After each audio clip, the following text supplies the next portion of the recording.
ભાવનગર શહેરમાં થયેલા કથિત લઠ્ઠાકાંડને લઈને રાજ્યના ડીજીપી જ્ઞાનેન્દ્રસિંહ મલિક છે તેમણે હવે લાલ આંખ કરી છે। ડીજીપીએ મોડી રાત્રે પરિપત્ર જાહેર કર્યો છે કે 18 તારીખથી 21 તારીખ સુધી ગુજરાતના તમામ પોલીસ સ્ટેશનના જે અધિકારીઓ છે તેમણે સ્પેશિયલ પ્રોહિબિશનની ડ્રાઈવ છે તે કરવી રહેશે।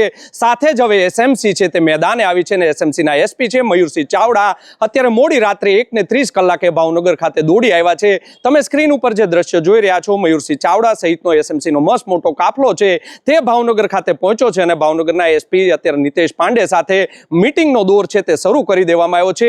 આ ગંભીર જે લઠ્ઠાકાંડની ઘટના ઘટી છે, ભાવનગર પોલીસનું ફેલિયર કહી શકાય। આટલા સમયથી દારૂ વેચાતો હશે તો આ દારૂ આવી કેવી રીતે ગયો, ડુપ્લિકેટ દારૂ વેચાયો છે તેવું એસપીએ છે તે પ્રેસ કોન્ફરન્સમાં કીધું। તો રોયલ સ્ટેગનો આ જે ડુપ્લિકેટ દારૂ આવી ગયો છે, સમગ્ર રાજ્યમાં પણ મોટી માત્રામાં આ દારૂ આવ્યો હોય તેવી શંકા છે। મધ્યપ્રદેશનો બનેલો આ જે દારૂ છે, રોયલ સ્ટેગ છે, તે છે તે મોટી માત્રામાં ભાવનગર પોલીસે રિકવર કર્યો છે। સાથે જ ગંભીર બાબત એ છે, ભાવનગરના એસપી એક વ્યક્તિનું સત્તાવાર મોત કહી રહ્યા છે, સાથે જ અન્ય 2 વ્યક્તિના પણ શંકાસ્પદ મોત છે તે થયા છે।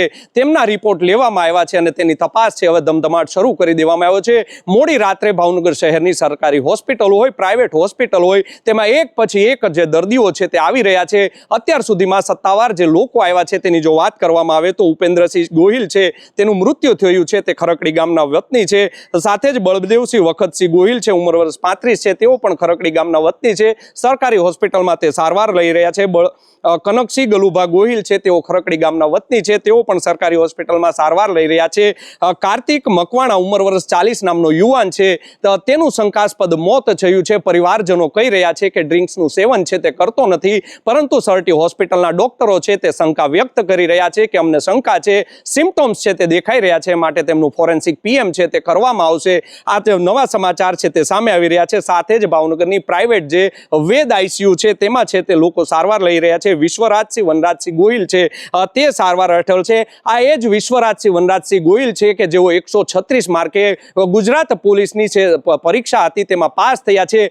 તેમણે જ ખરકડી ગામે છે તે પાર્ટીનું આયોજન કર્યું હતું અને પાર્ટીના આયોજનમાં 3 થી 4 લોકો છે તે જોડાયા હતા અને તેમાં જ આ પ્રહલાદસિંહનું જે મૃત્યુ થયું છે તે પણ તે પાર્ટીમાં જોડાયા હતા। નોકરી મળી ગઈ પોલીસમાં, તેની ખુશી છે તે ઉજવવા માટે આ પાર્ટીનું આયોજન છે તે કરવામાં આવ્યું હતું। ભાવનગર પોલીસનો જે એક રિપોર્ટ છે તે સામે આવ્યો છે તેમાં સત્તાવાર લખેલું છે, અત્રેની કચેરીને મળેલ માહિતી મુજબ ભાવનગર જિલ્લાના ખરકડી ગામે રહેતા વિશ્વરાજસિંહ ગોહિલ નાઓ પોલીસ ભરતીમાં સિલેક્ટ થતા તેઓએ પોતાના મિત્રો ઉપેન્દ્રસિંહ ચંદ્રસિંહ ગોહિલ, હરપાલસિંહ પ્રદીપસિંહ ગોહિલ, જયદીપસિંહ રાજેન્દ્રસિંહ ગોહિલને પાર્ટી આપતા 4 મિત્રો પૈકી જયદીપસિંહ સિવાયના 3 લોકોએ રોયલ સ્ટેગ દારૂ ગત મોડી રાત્રિના પીધેલ હતો, જે પૈકી ઉપેન્દ્રસિંહ ગોહિલનો આજ રોજ તારીખ 18/8/2026 કલાક 15 થી 15:30 વાગ્યા દરમિયાન મૃત્યુ થયું છે। આમ પોલીસે પણ પેલો વાયરલેસ મેસેજ છે તે મોકલ્યો હતો તમામ થાણા અધિકારીઓ છે તેને, તથા વિશ્વરાજસિંહ ગોહિલનાઓ ગંભીર હાલતમાં અરહમ હોસ્પિટલમાં સારવાર હેઠળ છે તેવું પણ લખવામાં આવ્યું છે। ઉપરોક્ત બનાવમાં ડોક્ટર શ્રી દ્વારા જણાવેલ આલ્કોહોલમાં મિથેનોલ અથવા તો ઇથેનોલનું વધુ પ્રમાણમાં ભળી જવાથી તેની અસર થઈ છે। બનાવ વધુ ન બને તેની ધ્યાન રાખવું ભાવનગર પોલીસ છે આ બનાવ બન્યો ત્યારબાદ એક્શન મોડમાં આવી ગઈ છે, પરંતુ ખૂબ જ મોડું થઈ ગયું છે। અનેક લોકો એક પછી એક સારવાર લેવા માટે છે તે આવી રહ્યા છે। સાથે જ જો વાત કરવામાં આવે કે અન્ય લોકો જે દાખલ થયા છે તેમાં ઘનશ્યામસિંહ જાડેજા નામના વ્યક્તિ છે, તેઓ હાલમાં બેભાન હાલતે છે, વેન્ટિલેટર ઉપર છે ને અતિ ગંભીર પરિસ્થિતિ હોવાનું ડોક્ટર જણાવી રહ્યા છે। સાથે જ નરેન્દ્રસિંહ યાદવ નામના એક વ્યક્તિનું છે તે શંકાસ્પદ મૃત્યુ થયું છે, પરંતુ તેનું મૃત્યુ થયું છે તેમાં કોઈ હજી રિપોર્ટ છે તે કરવામાં નથી આવ્યો। તેમને ભાવનગરની સરકારી હોસ્પિટલમાં પેનલ પીએમ કરવા માટે પણ નથી લાવવામાં આવ્યા, તો તે પણ શંકા ઉપજાવે છે કે શા માટે તેનું પેનલ પીએમ કરવા માટે નથી લાવવામાં આવ્યા। તેનું મૃત્યુ દારૂ પીવાથી નથી થયું તો કેનાથી થયું છે તેનું પીએમ રિપોર્ટ કરવામાં આવે તો જ ખ્યાલ આવે। આજે નરેન્દ્રસિંહ યાદવ નામનો વ્યક્તિ છે, આ સૌ પ્રથમ વ્યક્તિ છે જે સામે આવ્યો હતો અને સૌ પ્રથમ વ્યક્તિ ચિત્રાની જે એસએમસી હોસ્પિટલ છે ત્યાં સારવાર માટે ગયો હતો, ત્યાંથી જે સ્ટેબલ ન થતા તેને વેદ આઈસીયુમાં છે તે દાખલ કરવામાં આવ્યો હતો અને આજે વહેલી સવારે છે તેનું મૃત્યુ થયું હતું। સૌ પ્રથમ તેનું બ્રેન ડેડ છે તે જાહેર કરવામાં આવ્યો હતો અને ત્યારબાદ તેનું મૃત્યુ થયું છે। સાથે જ સમાચાર સામે આવી રહ્યા છે, ભાવનગર જિલ્લાના તળાજા તાલુકાના પિંગળી ગામનો એક વ્યક્તિ છે જેનું નામ છે સંજયસિંહ ડોડિયા, તે પણ પરમ દિવસે પિંગળી ગામે આવ્યો હતો અને આ જે શંકાસ્પદ જે વસ્તુ છે તેનું સેવન કર્યું હતું અને હાલમાં સુરત ખાતે તેઓ સારવાર છે તે લઈ રહ્યા છે। કામરેજ વિસ્તારમાં આવેલી એક પ્રાઇવેટ હોસ્પિટલ છે ત્યાં સારવાર હેઠળ તેને ખસેડવામાં આવ્યો હોવાનું પણ જાણવા મળી રહ્યું છે. તો આરોગ્યમ હોસ્પિટલમાં છે તેમાં એક હિતેશ જોશી નામનો વ્યક્તિ છે તે સારવાર હેઠળ છે. ખૂબ જ સિરિયસ તેની પરિસ્થિતિ છે તેવું જાણવા મળી રહ્યું છે. એક સચિનભાઈ નામના વ્યક્તિ છે તેનું પણ શંકાસ્પદ મૃત્યુ થયું છે, પરંતુ તેઓ અત્યારે ક્યાં છે, તેના પરિવારજનો ક્યાં છે તે હજુ કોઈ તેની ભાળ છે તે મળી નથી. સાથે જ જો વાત કરવામાં આવે તો કપિલ દેવ મુરારી છે તેને દાખલ કરવામાં આવ્યા છે મોડી રાતે. અબ્દુલ હમીન ખાન છે તેને સારવાર હેઠળ લેવામાં આવ્યા છે. અભય દિહોરા છે, ભાવિન પરમાર તેમજ બીમ્સ હોસ્પિટલમાં ખીલાજી હાર્દિક ઉર્ફે હરેશભાઈ નામનો વ્યક્તિ છે તેની સારવાર છે તે ચાલી રહ્યા છે. તેમજ જો વાત કરવામાં આવે તો અન્ય જે લોકો છે જેને અત્યારે મોડી રાત્રે નાના જે ખોખરા ગામ છે ત્યાંથી સેમ્પલ લેવા માટે બોલાવવામાં આવ્યા હતા, તેમાં ગોહિલ છે, ગોહિલ બળદેવસિંહ બચુભા છે, બોગાભાઈ નાનુભાઈ છે, સાથે જ લાલજીભાઈ બારૈયા તેમજ પ્રદીપસિંહ જોરુભા ગોહિલ છે જેઓ નાના ખોખરા ગામના સરપંચ છે તેમને પણ સેમ્પલ લેવા માટે બોલાવવામાં આવ્યા હતા. આમ કહી શકાય કે 15થી વધુ લોકો છે તે અત્યારે સારવાર છે તે લઈ રહ્યા છે.